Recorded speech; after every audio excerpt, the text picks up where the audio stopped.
Nah, I didn't eat the last cookie. Must have been someone else. We've all heard lines like this, right? And honestly, detective stories are fun.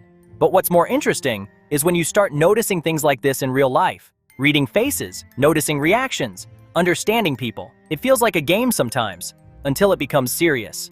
Because sometimes, knowing who's being honest actually matters. So today, here are 5 simple signs that can help you notice when someone might not be telling the truth. And at the end, there's one bonus trick. Simple, but surprisingly effective. Let's start. Number 5. Liars avoid mentioning themselves. It sounds strange at first, but once you notice it, you really can't stop noticing it. Think back to being a kid. Something gets broken. Say, Mom's favorite cup. And what do we say? Mom, your favorite cup is on the floor. Not, I dropped the cup. Not, I broke it. Just, cup, the floor. And somehow nobody responsible. And we did it so naturally, right? Because we were just trying to avoid getting in trouble. The funny thing is, a lot of adults never actually stop doing this. When someone is hiding something, they quietly disappear from their own story. They shift the blame onto the traffic, the timing, other people, circumstances, anything that isn't them. An honest person says, I broke your cup, I'm really sorry. A person hiding something says, the cup just fell. It's a small thing, but it shows up consistently. Next time someone tells you a story, notice how often they actually say I. The less they say it, the more worth paying attention to.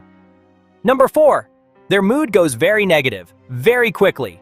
We all know someone who, when they're running late, walks in saying something like, sorry, the traffic was an absolute disaster, the drivers were terrible, I don't even know how this city works.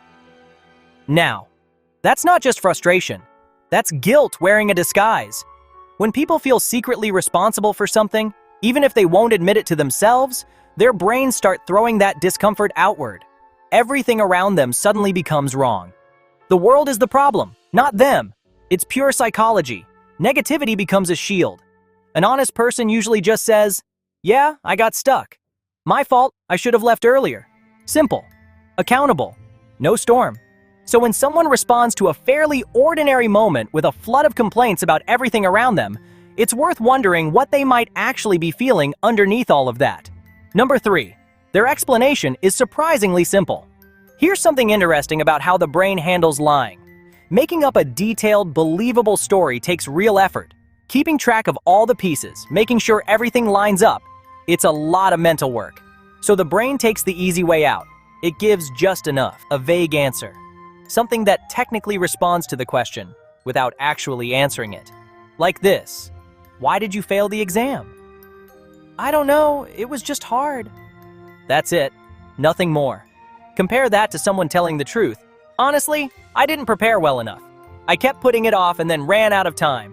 One answer closes the door, the other one opens it.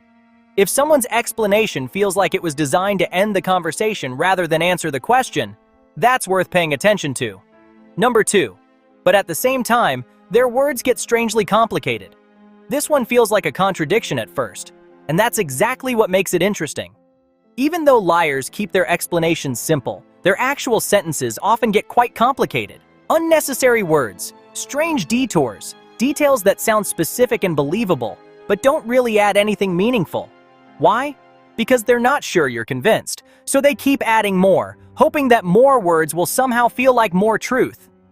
Think about how this looks in a courtroom.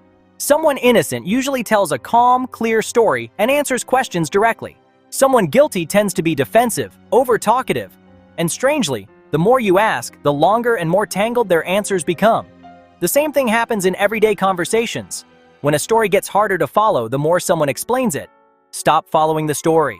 Start watching the person. And number 1, they remember too much. This is the big one. Think about last Tuesday afternoon.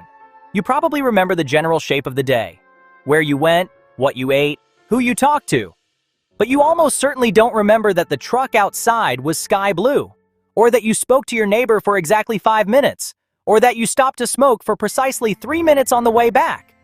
We just don't store everyday automatic moments in that kind of detail. That's not how memory works. But a liar does, because they didn't remember it. They built it. And built details come out very neat, very specific, very exact. Here's a simple thing you can try. Ask the person to tell the story again, But this time, start from the end and work backwards. A real memory can be entered from any point. A rehearsed story has a fixed order, and the moment you disrupt that order, it starts to fall apart. Try it sometime. You might be surprised. And finally, the bonus we promised.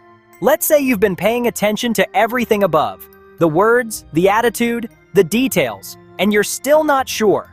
Then just watch their eyes. Here's the science. When we know we're lying, the body responds, quietly, automatically, without our permission. The heart speeds up slightly, and the pupils dilate. You can't fake that. You can't control it. So here's what you do. Ask the question you want answered, and hold eye contact just a moment longer than usual when they respond. You don't need to stare, just look and notice, because it's not only the pupils, it's also whether they can simply look back at you. A lot of people can't hold steady eye contact while their brain is quietly working to build something that isn't true. The eyes, it turns out, never really learned how to lie. Anyway, we hope this was actually useful, not to make you suspicious of everyone around you, but just to give you a little more awareness. A few more things to notice. Drop a comment below. Which sign surprised you the most? If you found this helpful, hit like and subscribe. We'll see you in the next one.